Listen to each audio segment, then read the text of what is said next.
Nama lengkap Imam Bukhari adalah Abu Abdullah Muhammad bin Ismail bin Ibrahim bin Al-Mughirah bin Bardisbah, Abu Abdullah Muhammad bin Ismail pertama, yang kemudian dikenal sebagai Imam Bukhari, lahir di Bukhara pada 13 Syawal 194 Hijriah, tanggal 21 Juli tahun 810 Masehi.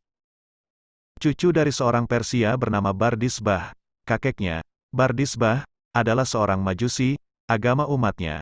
Kemudian putranya, Al-Mughirah, memeluk Islam di bawah bimbingan Al-Yaman Al-Jafi, gubernur Bukhara. Pada saat itu wala dikaitkan dengannya. Itulah sebabnya ia disebut Al-Mughirah Al-Jafi. Ayahnya, Ismail, adalah seorang ulama hadis yang hebat. Ia belajar hadits dari Hamad bin Zaid dan Imam Malik. Riwayat hidupnya disajikan oleh Ibn Hibban dalam kitab As-Sikat, serta putranya, Imam Bukhari, membuat biografinya di At-Tarikh Al-Kabir. Ayah Bukhari, selain berilmu, juga sangat wara atau menghindari subhat atau beragu-ragu dan haram, dan saleh. Dikatakan bahwa ketika dia akan meninggal, dia berkata, tidak ada sedikit pun uang ilegal atau subhat di properti saya. Dengan demikian, jelas bahwa Bukhari hidup dan lahir dalam lingkungan keluarga yang berilmu, taat beragama, dan wara. Tak heran jika ia lahir dan mewarisi sifat-sifat mulia ayahnya. Ia lahir di Bukhara setelah salat Jumat. Tak lama setelah bayi yang baru lahir membuka matanya, dia kehilangan penglihatannya. Ayahnya sangat sedih. Ibunya yang saleh menangis dan selalu berdoa di hadapan Allah, memohon agar bayinya bisa melihat. Kemudian dalam tidurnya wanita itu bermimpi bahwa Nabi Ibrahim datang dan berkata, "Wahai ibu, Allah telah menyembuhkan penyakit anakmu dan sekarang dia bisa melihat lagi. Semua berkat doamu yang tiada henti." Ketika dia bangun, penglihatan bayinya normal. Ayahnya meninggal ketika dia masih muda dan meninggalkan banyak harta, yang memungkinkan dia untuk hidup dalam pertumbuhan dan perkembangan yang baik. Ia dirawat dan dididik oleh ibunya dengan rajin dan penuh perhatian. Kelebihan dan kejeniusan Bukhari sudah terlihat sejak kecil. Allah memberkatinya dengan hati yang cerdas, pikiran yang tajam dan daya ingat yang sangat kuat, terutama dalam menghafal hadis. Ketika berusia 10 tahun, dia sudah hafal banyak hadis. Pada usia 16 tahun ia mengunjungi berbagai kota suci bersama ibu dan kakak laki-lakinya. Kemudian ia bertemu dengan banyak ulama dan tokoh negaranya untuk mendapatkan dan mempelajari hadis, bertukar pikiran dan berdiskusi dengan mereka. Pada usia 16 tahun, ia sudah hafal kitab Sunan Ibnu Mubarak dan Waqi, serta mengetahui pendapat ahli ra'i, penganut rasionalisme, prinsip-prinsip dan aliran. Rashid bin Ismail, kakak sulungnya mengatakan, suatu ketika Bukhari muda dan beberapa murid lainnya mengikuti ceramah dan ceramah ulama Balkah. Tidak seperti mahasiswa lainnya, Bukhari tidak pernah membuat catatan kuliah. Dia dituduh membuang-buang waktu karena tidak mencatat. Suatu hari, merasa kesal dengan kritik yang terus-menerus, Bukhari meminta teman-temannya untuk membawa catatan mereka. Mereka semua terheran-heran karena Bukhari ternyata hafal 15.000 hadis, lengkap dengan detail yang tidak sempat mereka tuliskan. Pada tahun 210 Hijriah, Bukhari berangkat ke Baitullah untuk menunaikan haji, ditemani oleh ibu dan saudaranya, Ahmad. Kakak laki-lakinya kemudian kembali ke Bukhara, sedangkan dia sendiri memilih Mekah sebagai tempat tinggalnya. Mekah adalah salah satu pusat ilmu penting di Hijaz. Dari waktu ke waktu ia pergi ke Madinah. Di dua tanah suci inilah ia menulis beberapa karyanya dan menyusun dasar-dasar kitab Al-Jami'ah Sahih dan pengantarnya. Dia menulis Tarikh Kabir di dekat makam Nabi, semoga Tuhan memberkati dia dan memberinya kedamaian, dan banyak menulis di malam hari ketika bulan bersinar. Sementara itu, 3 buku kurmanya, As-Sagir, Al-Awsat dan Al-Kabir, muncul dari kemampuannya yang tinggi mengenai pengetahuan terhadap tokoh-tokoh dan kepandaiannya memberikan kritik. Sehingga ia pernah berkata bahwa sedikit sekali nama-nama yang disebutkan dalam tarikh yang tidak ia ketahui kisahnya. Kemudian ia mulai mempelajari dunia Islam selama 16 tahun. Dalam perjalanannya ke berbagai negara, ia telah mengunjungi hampir semua negara Islam dan mencapai seluruh Asia Barat. Dikatakan bahwa dia pernah berkata, saya telah mengunjungi Suriah, Mesir, dan Semenanjung masing-masing 2 kali. Basra 4 kali, tinggal di Hijaz, Mekah dan Madinah, selama 6 tahun dan tidak dapat menghitung berapa kali saya mengunjungi Kufah dan Baghdad, menemui ulama hadis. Baghdad saat itu merupakan ibu kota negara yang merupakan gudang ilmu dan ulama. Di negeri itu, Ia sering menemui Imam Ahmad bin Hambal dan tidak jarang ia mengajaknya untuk menetap di negeri tersebut, dan mencelanya karena menetap di negeri Khurasan. Dalam setiap perjalanannya yang melelahkan itu, Imam Bukhari senantiasa menghimpun hadis-hadis dan ilmu pengetahuan dan mencatatnya sekaligus. Di tengah malam yang sunyi, ia bangun dari tidurnya, menyalakan lampu dan menulis setiap masalah yang terlintas di hatinya. Setelah itu lampu dipadamkan kembali. Pekerjaan ini ia lakukan hampir 20 kali setiap malamnya. Ia mencatat hadis dari 80.000 catatan, dan berkat ingatannya yang memang super jenius, ia dapat menghafal hadis sebanyak itu lengkap dengan sumbernya. Ketenaran Imam Bukhari segera mencapai bagian dunia Islam yang jauh, dan kemanapun dia pergi, dia selalu disambut, orang-orang terkejut dan kagum dengan ingatannya yang luar biasa. Pada tahun 250 Hijriah, Imam Bukhari mengunjungi Naisabur, kedatangannya disambut baik oleh warga. Juga oleh gurunya, Az-Zihli dan ulama lainnya.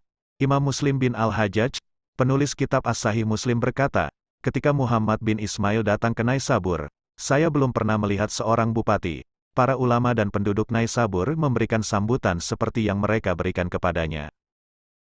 Mereka menyambut kedatangannya dari luar kota sejauh 2 atau 3 marhala lebih kurang 100 km, hingga Muhammad bin Yahya Az-Zihli berkata, barang siapa yang ingin menyambut kedatangan Muhammad bin Ismail besok pagi, lakukanlah, karena saya sendiri akan datang untuk menyambutnya. Keesokan paginya, Muhammad bin Yahya Az-Zihli, beberapa ulama dan penduduk Naisabur menyambut kedatangan Imam Bukhari. Ia kemudian masuk ke negara itu dan menetap di desa orang Bukhara. Selama tinggal di negara itu, ia mengajar hadis secara teratur. Sementara itu, Az-Zihli memerintahkan warga untuk hadir dan mengikuti pengajian yang beliau berikan. Dia berkata, pergilah ke ulama yang saleh itu, ikuti dan dengarkan ajarannya. Az-Zihli pun memerintahkan warga untuk hadir dan mengikuti pengajiannya. Tidak lama kemudian, terjadi fitnah terhadap Imam Bukhari atas tindakan orang-orang yang iri. Mereka menuduh Imam Bukhari sebagai orang yang berpikir bahwa Al-Quran adalah makhluk. Inilah yang menyebabkan kebencian dan kemarahan gurunya, Az-Zihli terhadapnya. Hingga dia berkata, barang siapa yang mengira bahwa perkataan Al-Quran adalah makhluk, maka dia adalah seorang bid'ah, dia tidak dapat diajak bicara dan majelisnya tidak dapat dihadiri, dan siapapun yang masih mengunjungi majelisnya, curigalah padanya. Setelah ultimatum, orang-orang mulai menjauh darinya. Kenyataannya, Imam Bukhari lolos dari fitnah yang dituduhkan kepadanya. Dikatakan bahwa seorang pria berdiri dan mengajukan pertanyaan kepadanya, bagaimana pendapatmu tentang kata-kata Al-Quran, makhluk atau bukan? Bukhari berpaling dari orang itu dan tidak mau menjawab meskipun pertanyaan itu diajukan 3 kali. Tetapi orang itu terus mendesaknya, sehingga dia menjawab, Al-Quran adalah kalam Allah, bukan makhluk. Sedangkan perbuatan manusia adalah makhluk dan fitnah adalah bid'ah. Yang dimaksud dengan perbuatan manusia adalah bacaan dan ucapannya. Pendapat yang dikemukakan oleh Imam Bukhari, yaitu dengan membedakan antara yang dibaca dan yang membaca, merupakan pendapat yang dipegang oleh ulama tahqiq dan ulama salaf. Tapi iri dan dengki itu buta dan tuli. Dalam sebuah riwayat disebutkan bahwa Bukhari pernah berkata, iman adalah perkataan dan perbuatan, dapat bertambah dan dapat berkurang. Al-Quran adalah firman Allah, bukan makhluk. Sahabat Nabi Shallallahu Alaihi Wasallam, yang terpenting adalah Abu Bakar, Umar, Utsman kemudian Ali. Dengan berpegang pada keyakinan dan keyakinan ini saya hidup, saya mati dan akan dibangkitkan di akhirat. Insya Allah, demikian pula, dia pernah berkata, siapapun yang menuduh saya berpikir bahwa kata-kata Al-Quran adalah makhluk, dia adalah pembohong. Az-Zahli sangat marah padanya. Sampai dia berkata, orang itu, Bukhari, tidak bisa tinggal bersamaku di negeri ini. Karena Imam Bukhari berpendapat bahwa keluar negeri lebih baik, demi menjaga diri, dengan harapan fitnah yang menimpanya bisa mereda. Setelah meninggalkan Naisabur, Imam Bukhari kembali ke negerinya sendiri, Bukhara. Kedatangannya disambut dengan sukacita oleh seluruh penduduk. Untuk keperluan itu, mereka menggelar upacara akbar.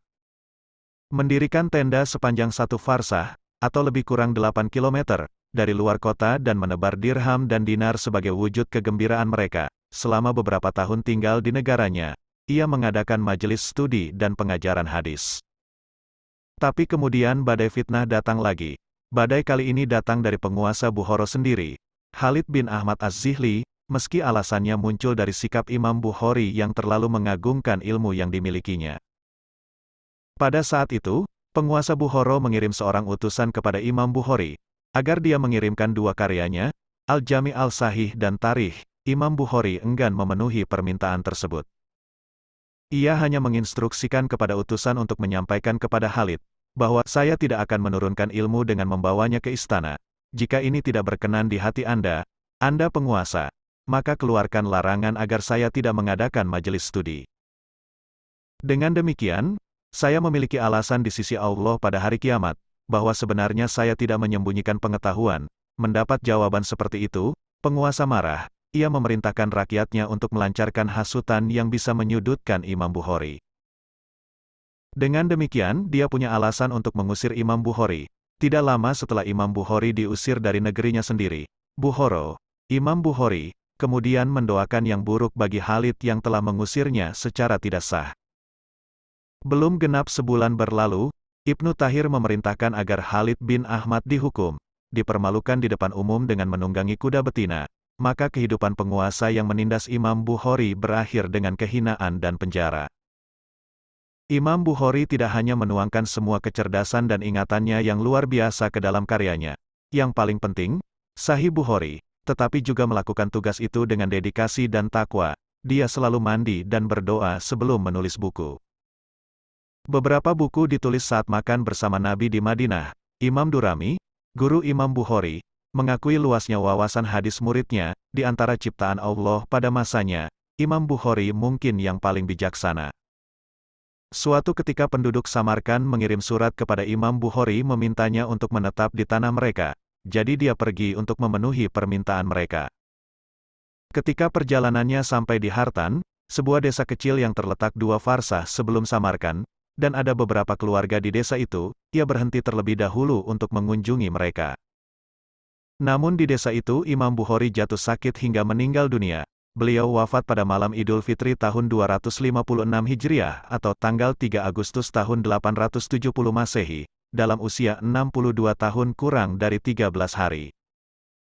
Sebelum meninggal, beliau berpesan agar jika meninggal dunia diselimuti 3 helai kain, tanpa celana dalam dan tanpa sorban, pesan itu diimplementasikan dengan baik oleh masyarakat setempat. Jenazahnya dimakamkan setelah zuhur, Idul Fitri, setelah ia menjalani hidup yang panjang penuh dengan berbagai perbuatan mulia. Semoga Allah melimpahkan rahmat dan ridhonya. Perjalanannya ke berbagai negara telah mempertemukan Imam Bukhari dengan guru-guru penting dan terpercaya, yang jumlahnya sangat banyak. Dikatakan bahwa dia menyatakan, saya menulis hadis yang diterima dari 1080 guru, yang semuanya ahli dalam hadis dan berpendapat bahwa iman adalah ucapan dan tindakan. Di antara guru-guru beliau adalah 1. Ali ibn al-Madini, 2. Ahmad ibn Hanbal, 3. Yahya ibn Ma'in, 4. Muhammad ibn Yusuf al-Faryabi, 5. Maki ibn Ibrahim al-Baqi, 6. Muhammad ibn Yusuf al-Baikandi dan 7. Ibnu Rahawayh. Guru yang hadisnya diriwayatkan dalam kitab sahihnya ada 289 guru. Karena ketenarannya sebagai ulama yang super jenius, banyak muridnya yang mempelajari dan mendengar hadisnya langsung darinya. Jumlah orang yang meriwayatkan hadis dari Imam Bukhari tidak dapat dihitung dengan pasti, sehingga beberapa orang percaya bahwa kitab Sahih Bukhari didengar langsung darinya oleh 90.000 orang. Muqaddimah Fathul Bari, volume 22, halaman 204. 1. Muslim bin Al-Hajjaj, 2. Tirmizi, 3. Nasai, 4. Ibn Huzaimah, 5. Ibn Abu Dawud, 6. Muhammad bin Yusuf al-Firabri, 7. Ibrahim bin Makil al-Nasafi, 8. Hamad bin Syakir al-Nasawi dan 9. Mansur bin Muhammad al-Basdawi. 4 orang terakhir adalah yang paling terkenal sebagai periwayat Sahih Bukhari.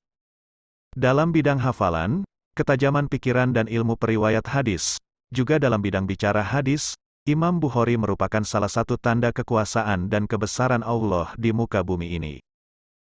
Allah telah mempercayakan kepada Bukhari dan para pemimpin dan pengumpul hadis lainnya, untuk menghafal dan melindungi sunnah Nabi kita Muhammad Sallallahu Alaihi Wasallam. Diriwayatkan bahwa Imam Bukhari berkata, saya hafal 100.000 hadis sahih, dan 200.000 hadis sahih. Kejeniusan Imam Bukhari dapat dibuktikan dalam kisah berikut ini. Setibanya di Baghdad, para ulama hadis di sana berkumpul untuk menguji kemampuan dan kecerdasannya. Mereka mengambil 100 hadis. Lalu mereka menukar urutan dan susunan. Di balik, urutan hadis ini diberi urutan hadis yang lain dan urutan hadis lain dibuat untuk urutan hadis yang lain. 10 ulama muncul dan masing-masing mengajukan 10 pertanyaan tentang hadis yang telah dibalik. Orang pertama maju dan menyampaikan 10 hadis kepada Bukhari, dan setiap orang selesai menyebutkan sebuah hadis. Imam Bukhari menjawab dengan tegas, "Saya tidak tahu hadis yang Anda sebutkan ini." Dia terus memberikan jawaban yang sama sampai penanya ke-10, yang masing-masing mengajukan 10 pertanyaan. Di antara hadirin yang tidak mengerti, dipastikan Imam Bukhari tidak akan bisa menjawab pertanyaan-pertanyaan itu dengan benar. Sementara para ulama saling berkata, orang ini tahu apa yang benar. Setelah 10 orang tersebut selesai menanyakan semua pertanyaan mereka yang 100 pertanyaan sebelumnya, maka Imam Bukhari melihat ke penanya pertama dan berkata, hadis pertama yang Anda sampaikan yang sanad yang benar adalah ini, hadis kedua dari sanad yang benar adalah ini. Begitulah Imam Bukhari menjawab semua pertanyaan satu persatu hingga selesai menyebut 10 hadis. Kemudian dia menoleh ke penanya kedua, sampai dia menjawab dengan lengkap kemudian dia beralih ke penanya ketiga. Sampai dia menjawab semua pertanyaan dengan lengkap sampai penanya ke-10 sampai dia selesai. Imam Bukhari menyebutkan hadis-hadis yang benar satu persatu dengan seksama, dan tidak ada sedikit pun yang salah dengan jawaban, yang sesuai dengan urutan 10 orang yang bertanya. Maka para ulama Baghdad tidak bisa berbuat apa-apa, selain mengungkapkan kekaguman mereka kepada Imam Bukhari, atas kekuatan ingatan dan kecemerlangan pikirannya, serta mengakuinya sebagai imam di bidang hadis. Beberapa hadirin mengomentari ujian kemampuan yang menegangkan ini, beliau mengatakan, yang menakjubkan bukan karena Bukhari mampu memberikan jawaban yang benar, tetapi yang benar-benar menakjubkan adalah kemampuannya menyebutkan semua hadis yang telah dibalik dalam urutannya persis seperti urutan yang disampaikan oleh 10 penguji, padahal dia hanya mendengar banyak pertanyaan hanya sekali. Begitu banyak penonton yang terkejut dengan kemampuan Imam Bukhari menyajikan 100 hadis secara berurutan, seperti urutan penanya mengeluarkan pertanyaannya meskipun dia hanya mendengarnya sekali, ditambah dia mengoreksi susunan yang telah dibalik, ini sungguh luar biasa. Imam Bukhari pernah berkata, saya tidak pernah meriwayatkan satu hadis pun yang diterima dari para sahabat dan tabi'in, kecuali bahwa saya mengetahui tanggal lahir sebagian besar dari mereka, hari kematian mereka dan tempat tinggal mereka. Demikian pula, saya tidak meriwayatkan hadis para sahabat dan tabi'in, yaitu hadis mauquf, kecuali ada dasar yang saya ketahui dari kitab Allah dan sunnah Rasul Allah. Dengan kedudukannya dalam ilmu dan kekuatan hafalan Imam Bukhari sebagaimana telah disebutkan, maka wajar jika semua guru, sahabat dan generasi setelahnya memberikan pujian kepadanya. Seseorang bertanya kepada Qutaibah bin Said tentang Imam Bukhari. Ketika ia menyatakan, wahai penanya, saya telah mempelajari banyak hadis dan pendapat, dan telah sering duduk bersama para ahli fikih, ahli dalam ibadah dan pertapa, tapi saya belum pernah bertemu orang yang cerdas dan pintar seperti Muhammad bin Ismail al-Bukhari. Imam Al-Aimah, pemimpin para imam, Abu Bakar bin Huzaimah telah bersaksi melawan Imam Bukhari dengan mengatakan, tidak ada seorang pun di bawah langit yang mengetahui hadis lebih baik dari Muhammad bin Ismail, begitu pula semua temannya memberikan pujian. Abu Hatim Ar-Razi berkata, Khurasan tidak pernah melahirkan anak yang hafal hadis lebih baik dari Muhammad bin Ismail, juga tidak pernah ada orang yang pergi dari kota itu ke Irak yang melebihi kebijaksanaannya. Al-Hakim bergembira. Dengan sanad lengkap, Muslim itu, penulis kitab sahih, mendatangi Imam Bukhari, lalu mencium di antara matanya dan berkata, biarkan aku mencium kakimu. Wahai guru besar, pemimpin ahli hadis dan dokter penyakit hadis, bicara hadis. Mengenai pujian yang diberikan oleh para ulama dari generasi setelahnya, terwakili dengan baik oleh perkataan Al-Hafiz Ibn Hajar yang menyatakan, seandainya pintu pujian dan sanjungan kepada Bukhari masih terbuka untuk generasi setelahnya, tentu saja, semua kertas dan nafas akan habis. Ini seperti laut yang tak berujung. Imam Bukhari adalah orang yang berbadan kurus, bertubuh sedang, tidak terlalu tinggi maupun terlalu pendek, kulitnya agak coklat dan makannya sangat sedikit. Dia sangat pemalu tetapi ramah, murah hati, menghindari kesenangan dunia dan cinta akhirat. Banyak hartanya yang disumbangkan baik secara diam-diam maupun terang-terangan, terutama untuk kepentingan pendidikan dan siswa. Kepada para siswa dia memberikan bantuan keuangan yang cukup besar. Dikatakan bahwa dia pernah berkata, "Setiap bulan, saya mendapatkan 500 dirham, yang semuanya dihabiskan untuk pendidikan, karena apa yang ada di sisi Allah itu lebih baik dan lebih kekal." Imam Bukhari sangat berhati-hati dan sopan dalam berbicara dan dalam mencari kebenaran sejati ketika mengkritik periwayat, mengenai periwayat yang kebohongannya diketahui dengan jelas. Dia hanya mengatakan, ini harus dipertimbangkan, para ulama meninggalkannya atau para ulama tetap diam. Kata tegas tentang periwayat yang tercela adalah, hadisnya disangkal.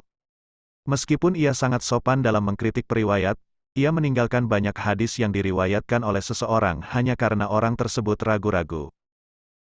Dalam sebuah riwayat dikatakan bahwa dia berkata, "Saya meninggalkan 10.000 hadis yang diriwayatkan oleh periwayat yang perlu dipertimbangkan, dan meninggalkan jumlah yang sama atau lebih, diriwayatkan oleh periwayat yang menurut saya perlu dipertimbangkan." Selain dikenal sebagai ahli hadis, Imam Bukhari juga sebenarnya ahli fikih. Beberapa referensi menyebutkan bahwa ia mengikuti mazhab Syafi'i. Di antara guru-gurunya dalam fikih Syafi'i adalah Iman al-Humaidi, sahabat Imam Syafi'i. Juga mempelajari fikih dan hadis dari Zafarani dan Abu Sur dan Al-Karabisi. Ketiganya adalah murid Imam Syafi'i. Demikian dijelaskan oleh Imam Abu Hashim al-Abadi dalam bukunya, Tabakat. Dia tidak banyak bicara tentang fikih, tetapi hampir semua karyanya berkisar pada hadis dan tidak mengambil hukum dari hadis-hadis tersebut. Dalam buku, Faidul Qadir, Ceramah Jamius Sagir Jilid pertama halaman 24 dijelaskan bahwa Imam Bukhari mengambil ilmu fikih dari Al-Humaidi dan para sahabat Imam Syafi'i lainnya. Imam Bukhari tidak mengambil hadis dari Imam Syafi'i, karena beliau meninggal dalam usia muda tetapi Imam Bukhari belajar dan mengambil hadis dari murid-murid Imam Syafi'i. Di sela-sela kesibukannya sebagai ulama, ia juga tidak melupakan kegiatan lain yang dianggap penting untuk menegakkan diunul Islam. Imam Bukhari sering belajar memanah hingga mahir, sehingga konon sepanjang hidupnya ia tidak pernah gagal memanah kecuali 2 kali. Situasi tersebut muncul sebagai praktik sunnah Nabi yang mendorong umat Islam untuk belajar menggunakan panah dan senjata perang lainnya. Tujuannya adalah untuk memerangi musuh-musuh Islam dan mempertahankannya dari kejahatan mereka. Di antara karya-karya Imam Bukhari adalah sebagai berikut, Al-Jami As-Sahih, Sahih Bukhari, Al-Adab Al-Mufrad, At-Tarikh As-Sagir, At-Tarikh Al-Awsat, At-Tarikh Al-Kabir, At-Tafsir Al-Kabir, Al-Musnad Al-Kabir, Kitab Al-Ilal, Raful Yadain Fis Salah, Biril Orang Tua, Kitab Al-Asribah, Al-Qira'ah Half Al-Imam, Kitab Ad-Du'afa, Asami As-Sahabah, Kitab Al-Kuna. Sekilas tentang Kitab Al-Jami As-Sahih, Sahih Bukhari. Diriwayatkan, Imam Bukhari berkata, "Aku bermimpi melihat Nabi Shallallahu Alaihi Wasallam. Seolah-olah saya berdiri di depannya, memegang kipas yang saya gunakan untuk merawatnya. Kemudian saya menanyakan mimpi itu kepada beberapa penafsir. Dia menjelaskan bahwa saya akan menghancurkan dan mengikis kebohongan dari hadis Nabi Shallallahu Alaihi Wasallam. Mimpi ini antara lain yang memotivasi saya untuk melahirkan Kitab Al-Jami As-Sahih."